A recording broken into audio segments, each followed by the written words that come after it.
Ajit Pai. I'm the chairman of the FCC. Before Ajit Pai would become the chairman of the United States Federal Communications Commission. Thank you, Commissioner Clyburn. I'm going to mark you down as a no. So that's it.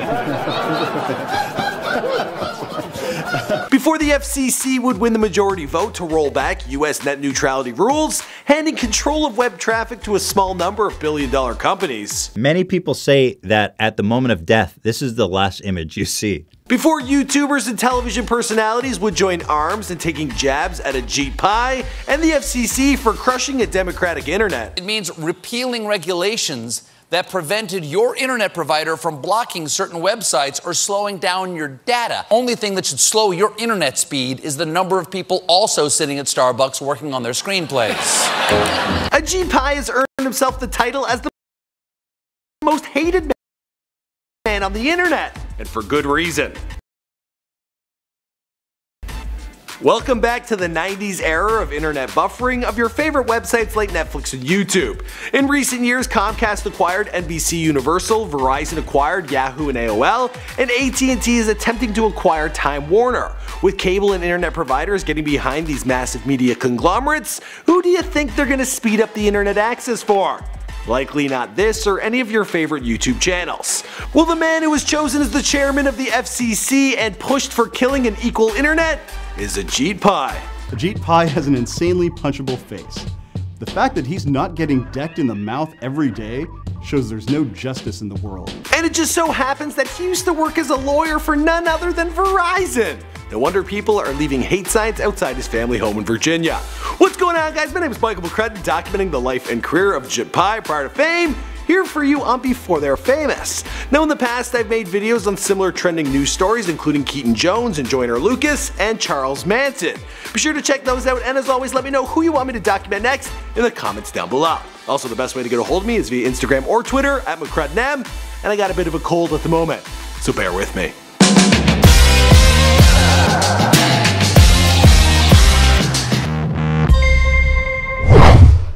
You can still binge watch your favorite shows.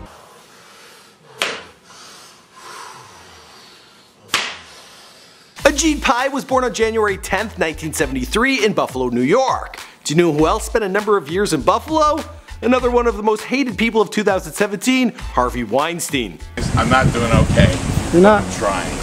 I gotta get help, guys. Ajit Pai's parents immigrated from India to the United States in 1971 and made a home for themselves in Parsons, Kansas. Both are medical professionals who worked at the county hospital, with his dad being a urologist and his mother being an anesthesiologist. Ajit attended Parsons Senior High School, graduating in 1990. From here, he was off to Harvard, where he studied social sciences and joined the Harvard Speech and Parliamentary Debate Society. There, one must assume he was a hit with all the ladies and a real party guy.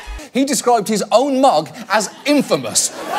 Calling a mug infamous is like calling your neti pot a real panty dropper. After graduating from Harvard in 1994 with an honors BA, he went on to the University of Chicago Law School. He graduated with a JD in 1997 and was an editor of the University of Chicago Law Review and won the Thomas J. Mulroy Prize. Writing a paper about the constitutional debate over the Legal Tender Act.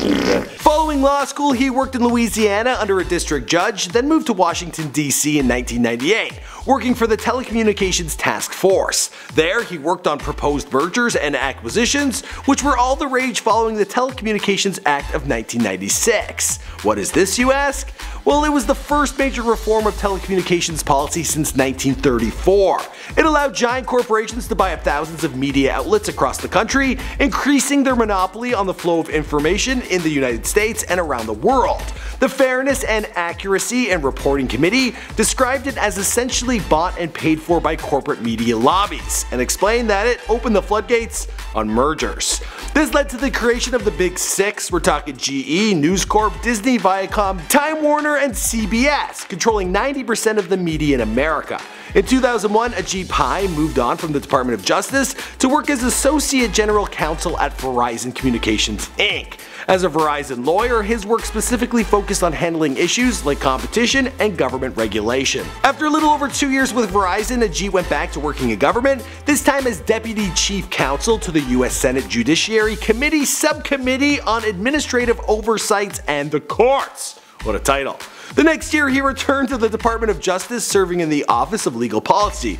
Then in 2005 he worked for the Subcommittee on the Constitution, Civil Rights and Property Rights. From 2007 until 2011 he started work at the Federal Communications Commission, or FCC, where he worked in numerous different positions over the years. Now if you're wondering what exactly the FCC is, well, it's the federal government agency in charge of regulating communications. It was originally set up in 1934 to replace Federal Radio Commission, and as technology developed, so did the FCC's role in regulating telecommunication companies.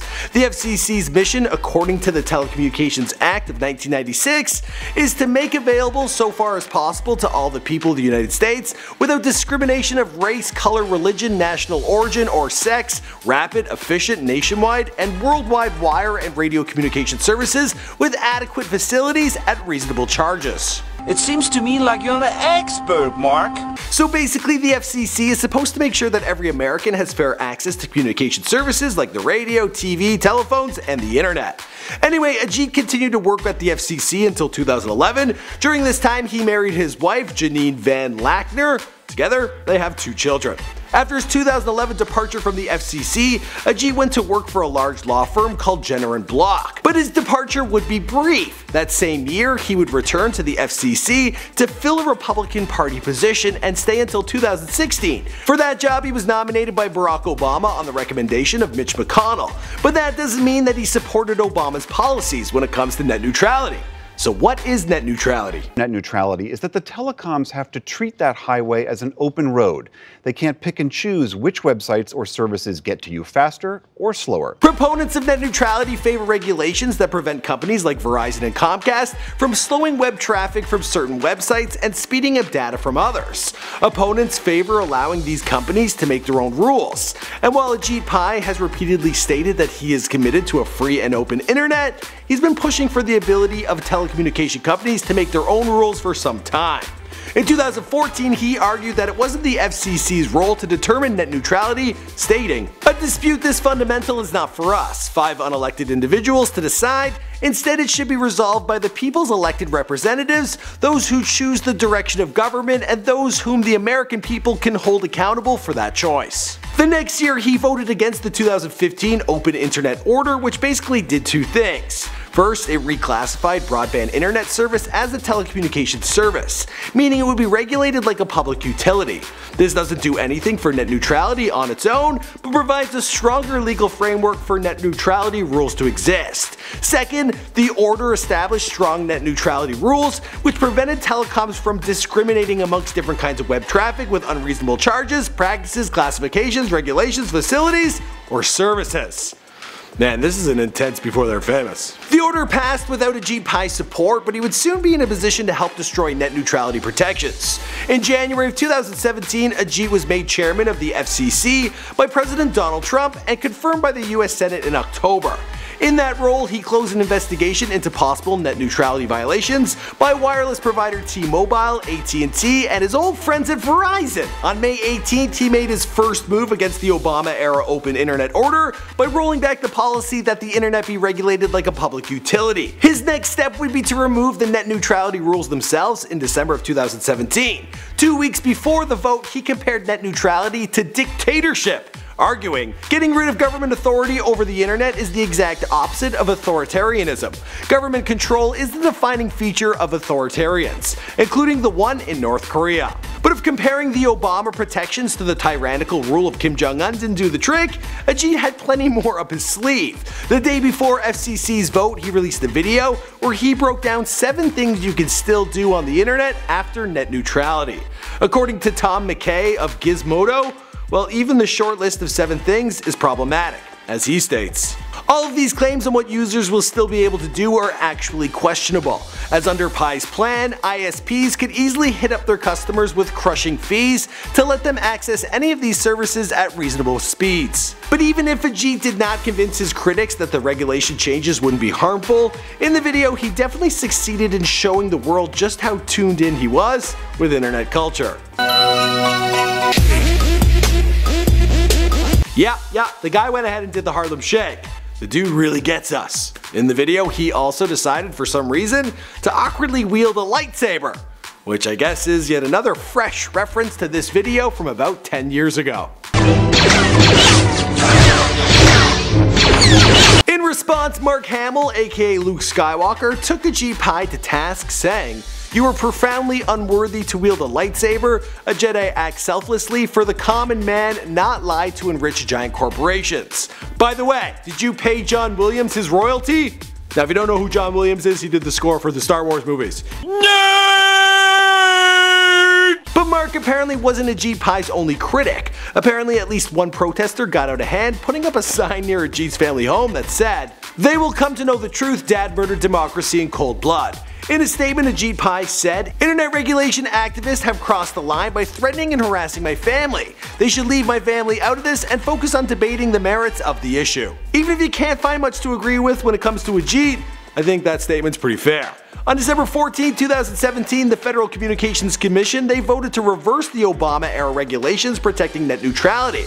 While the FCC's policies have changed, the battle for net neutrality is far from over. Numerous petitions have been created to urge Congress to overrule the FCC decision. Senate Minority Leader Chuck Schumer has already stated that he will force a vote on a bill that would reinstate the FCC's net neutrality rules. "We can bring it to the floor and force a vote," he said, "so there will be a vote to repeal the rule that the FCC passed." As for the rest of the story, well, we'll have to wait and see because this is before they're famous. My name's Michael McCrudden and I've got a really bad cold, but I had to get this video made for you guys because, well, that's what we do here. Hope you guys enjoyed this one. Let me know what you think about all this and who you want me to document next in a future video. You can find me on Instagram or Twitter at McCruddenM. See you guys in the next one. You can still binge watch your favorite shows. And go.